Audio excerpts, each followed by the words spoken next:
Haleluya, selamat malam. Kita jumpa lagi dalam program pendalaman Alkitab, khususnya kitab Daniel. Kita akan awali dulu dengan doa. Bapa di sorga, Bapa yang kami puji dan sembah di dalam nama Tuhan Yesus Kristus, kami mengucap syukur dan terima kasih untuk kebaikan Tuhan, kemurahan Tuhan, sehingga pada malam hari ini kami boleh mendapat kesempatan lagi untuk belajar kebenaran firman-Mu, khususnya kitab Daniel. Kiranya Tuhan mengurapi kami hamba-Mu yang akan menyampaikan dan mengurapi mereka yang mendengar. Berikan kami pengertian akan kebenaran firman-Mu. Terima kasih Tuhan, kami akan mulaikan dalam nama Tuhan Yesus Kristus. Haleluya. Amin. Nah, puji Tuhan, pada minggu yang lalu kita sudah sampai kepada pasal 10 dan pasal 10 bicara tentang penglihatan dan kegerakan Roh Kudus, ya. Akibat daripada Daniel mendapatkan lawatan Tuhan, maka ada 4 pengalaman yang dialami oleh Daniel. Yang pertama adalah dikasihi, ya. Begitu indahnya kalau kita hidup di dalam kasih, ya, baik oleh orang yang kita kasihi ataupun terlebih adalah oleh Tuhan. Lalu yang kedua, Daniel juga mendapatkan suara yang berkata janganlah takut. Ya, ini bicara mengenai perlindungan, bahwa Allah yang disembah oleh Daniel adalah Allah yang akan memberikan perlindungan. Lalu yang ketiga adalah sejahteralah engkau. Ini bicara mengenai berkat. Keperluan jasmani dan keperluan rohani Tuhan akan jamin, Tuhan akan penuhi apabila kita hidup dekat dengan Tuhan seperti Daniel. Lalu yang keempat, ya, ada 2 kali dikatakan jadilah kuat, jadilah kuat. Artinya ini bicara mendapatkan kekuatan yang ganda, kekuatan yang luar biasa, ya. Dan saya sudah sampaikan kesimpulannya dalam Daniel pasal 10 itu menekankan mengenai pengalaman perjumpaannya dengan Tuhan.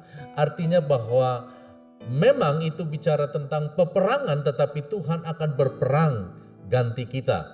Ya, dan dalam pasal yang ke-11 akan menjelaskan atau menguraikan mengenai materai penglihatan pasal 10. Dan aplikasinya adalah Roh Kudus akan memberi kekuatan dan kemampuan. Dan pada malam hari ini baiklah kita akan masuk kepada Daniel pasal 11. Dan saya berikan judul Sejarah Dunia dalam Penglihatan, ya. Ada 2 hal penting sebelum kita mempelajari sejarah dunia. Yang pertama, sejarah dunia itu akan berbicara mengenai peperangan secara terus-menerus dan akan bangkit raja-raja, ya. Lalu yang kedua, peperangan yang terjadi akan meluas dan akhirnya sampai kepada mendunia, ya. Nah, baik dalam Daniel pasal 11 ayat yang pertama, saya akan bacakan Daniel 11 ayat yang pertama berkata, seperti dahulu aku juga mendampinginya untuk menguatkan dan menyokongnya, yakni pada tahun pertama pemerintahan Darius orang Media itu, ya. Perhatikan kata aku mendampingi, ya. Minggu lalu saya sudah sampaikan adalah ini bicara tentang parakletos, ya. Ada 2 oknum atau pribadi yang akan mendampingi. Yang pertama adalah Mikael. Dan Mikael ini bicara tentang pra-penjelmaan atau inkarnasi daripada Yesus Kristus. Dan oknum yang kedua atau pribadi yang kedua adalah Gabriel. Bicara tentang Roh Kudus, ya. Jadi dengan 2 tokoh ini untuk menghadapi peperangan kita perlu 2 hal ini, yaitu firman yang menjadi manusia dan kita perlu Roh Kudus sebagai penolong, ya. Saya percaya ketika yang menjadi andalan kita, yang menjadi pegangan kita adalah firman dan Roh Kudus, pasti kita akan mengalami kemenangan demi kemenangan, ya. Karena firman Tuhan akan memberikan kekuatan dan Roh Kudus akan menopang kita, ya. Ketika kita merasa tidak mampu, maka Roh Kudus akan menolong kita. Nah, Ada dua tugas dari Parakletos atau Roh Kudus yang saya akan jelaskan di sini secara garis besar. Yang pertama adalah tugas Roh Kudus adalah menguatkan, ya, melakukan yang lebih dari kemampuan yang ada. Ya, jadi kita punya kemampuan terbatas, tetapi jika ada Roh Kudus di dalam kita, maka Roh Kudus akan menguatkan kita, ya, melakukan sesuatu yang sebenarnya kita tidak mampu lakukan, tapi Roh Kudus akan menguatkan, akan melakukannya buat saudara dan saya. Ya, tugas yang kedua, Roh Kudus itu akan menyokong, ya, akan memegang, akan menopang untuk bisa bangkit, ya, sehingga kita tidak ada kata menyerah di tengah jalan. Kita akan bangkit, kita akan menghadapi, dan Allah Roh Kudus yang akan menopang kita. Ya, Dia bagaikan tongkat yang akan menopang orang yang lumpuh. Ya, di mana Roh Kudus ada di dalam kita, maka kita pasti akan cakap menghadapi peperangan. Ya, karena Roh Kudus akan menopang kita. Ada hal yang harus diingat bahwa memang kekristenan kita adalah seperti peperangan adanya, ya, seperti hidup orang yang berperang, ya. Karena itu Rasul Paulus pernah katakan dalam Efesus pasal yang ke-6 ayat yang ke-12, karena perjuangan kita bukanlah melawan darah dan daging, tetapi melawan pemerintah-pemerintah, melawan penguasa-penguasa, melawan penghulu-penghulu dunia yang gelap ini, melawan roh-roh jahat di udara. Ya. Jadi memang secara rohani kita harus mau berperang. Kalau kita ingin menjadi pemenang, kita harus mau berperang. Jika kita tidak mau berperang, artinya kita akan mengalami kegagalan. Ya. Jika kita tidak mau berperang, kita akan gagal. Ya. Karena itu, walaupun kita bukan menghadapi darah dan daging, ya, tetapi roh-roh jahat di udara yang seringkali akan mengganggu kita, seringkali akan menghambat, menghalangi kita untuk kita bisa maju, untuk kita bisa bangkit, untuk bisa mengalami kemenangan. Ya. Nah, pengalaman daripada Daud dalam 2 Samuel pasal 11 ayat yang pertama, saya akan bacakan berbunyi demikian. Pada pergantian tahun, pada waktu raja-raja biasanya maju berperang, maka Daud menyuruh Yoab maju beserta orang-orangnya dan seluruh orang Israel. Mereka memusnahkan Bani Amon dan mengepung kota Raba, sedang Daud sendiri tinggal di Yerusalem. Ya, jadi pada awal-awal tahun biasanya sebagai tradisi selalu mengadakan peperangan. Ya, tetapi Daud sendiri dia tidak mau berperang. Ya. Nah, apa yang menjadi kejatuhan daripada Daud? Karena dia tidak mau berperang. Ya. Yang lain disuruh maju berperang, tetapi Daud tinggal di Yerusalem. Ya. Nah, peperangan yang terbesar adalah peperangan mengalahkan diri sendiri. Ya. Karena itu Petrus dalam 1 Petrus 5 ayat yang ke-6 berkata begini, karena itu rendahkanlah dirimu di bawah tangan Tuhan yang kuat, supaya kamu ditinggikannya pada waktunya. Ya. Saudara-saudara yang saya kasihi di dalam Tuhan, artinya mengalahkan diri sendiri. Bisakah kita merendahkan diri di kaki Tuhan? Bisakah kita merendahkan diri, ya, di kaki Tuhan yang kuat, di kaki Tuhan yang hebat, ya?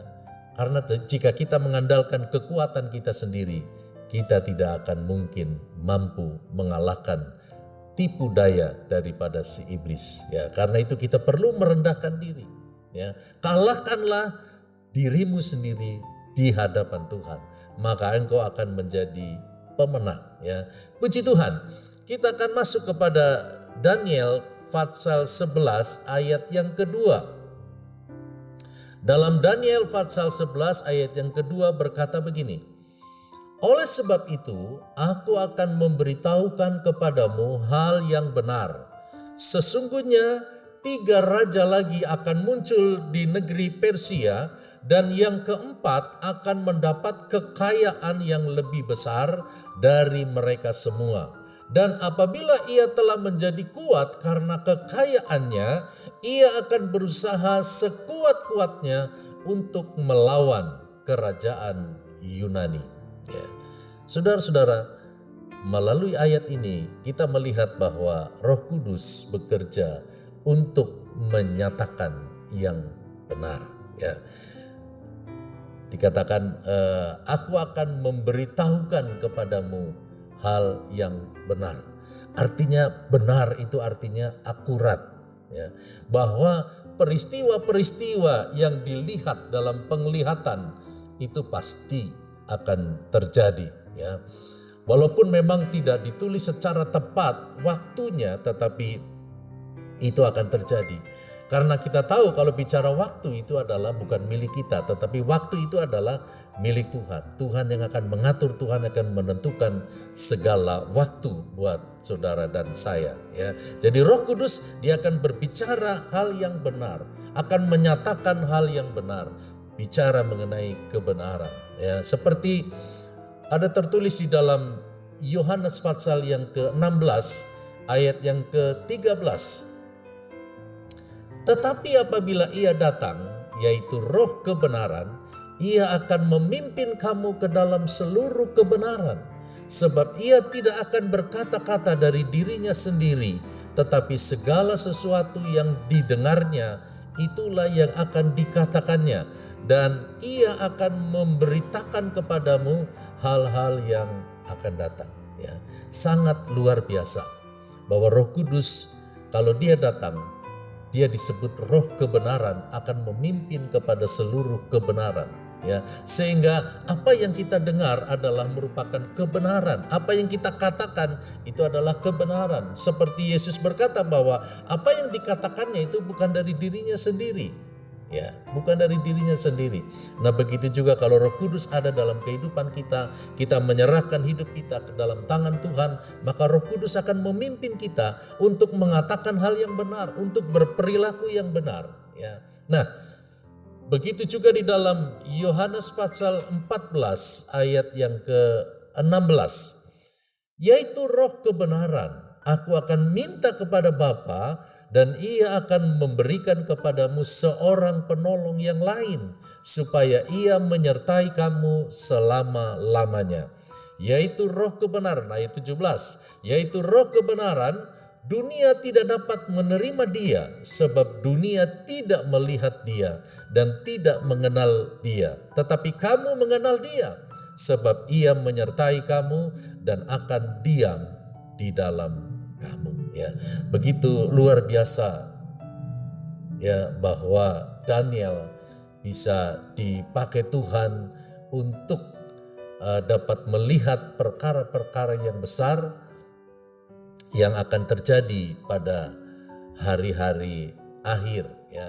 Nah, saya akan menyampaikan mengenai raja-raja yang dimaksud yang akan muncul berganti-gantian di negeri Persia, ya.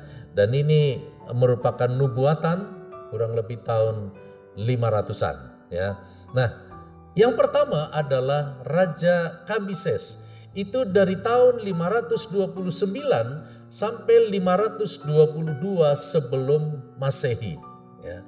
Adalah anak dari Raja Kores. Ini terkenal kaya, ya, karena dia berhasil mengadakan ekspansi ke beberapa daerah untuk memperluas kerajaannya, mengadakan penyerangan ke Mesir dan kuil-kuil dirobohkan, semua emas diangkut dan Mesir benar-benar dikuasai. Sehingga raja ini dikenal sebagai raja yang kaya.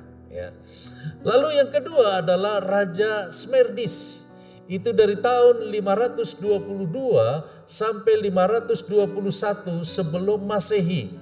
Ya, dia menggantikan Raja Kambises, memperoleh banyak warisan ya dari Raja Kambises. Tapi Raja Smerdis ini sangat disayangkan. Dia tidak punya prestasi apa-apa. Ya, sehingga pemerintah hanya berjalan 1 tahun. Ya, waktu yang sangat singkat. Ya, bahkan disinyalir banyak melakukan kecurangan saat terjadi peralihan. Ya. Lalu raja yang ketiga adalah Raja Darius Histaspes, ya, 521 sampai 485 sebelum Masehi. Nah, raja ini dikenal sebagai raja pajak, ya, karena selalu menggalakkan pajak, ya. Memerintah selama 36 tahun. Raja ini mengadakan ekspansi dan arealnya ke daerah Makedonia. Kerajaan Persia menjadi terbesar dan luas areanya. Ya, setiap daerah jajahan dikenakan pajak yang tinggi. Ya, selalu berbicara mengenai pajak. Raja ini sangat kental dengan pajak. Ya, dan pada akhirnya tahun 485 dia meninggal dunia. Ya, lalu raja yang keempat ada Raja Xerxes, ya. Dari tahun 485 sampai 465 sebelum Masehi adalah putra dari Raja Darius Histaspes. Ya. Dia memiliki warisan yang sangat banyak, kekayaannya lebih besar dari 3 raja yang sebelumnya. Dia punya kekuatan yang luar biasa sehingga ingin menaklukkan Raja Yunani. Ya, selama 4 tahun mempersiapkan kekuatan militer, memunculkan 700.000 tentara infanteri atau tentara darat. Nah, saudara-saudara, kalau kita belajar dari ayat yang kedua dari Daniel pasal 11 ini, ya, bahwa akan datang raja berganti-gantian, ya, di Persia, dan dia akan melawan kerajaan Yunani. Ya, sangat menarik, ya. Baru 2 ayat saja yang kita pelajari pada malam hari ini, pasal 11 ayat 1 dan ayat yang kedua. Tentu akan lebih menarik di ayat-ayat yang berikutnya. Karena itu jangan tinggalkan, ya. Ikuti terus pendalaman Alkitab, kitab Daniel. Puji Tuhan, malam hari ini saya akan akhiri dengan doa.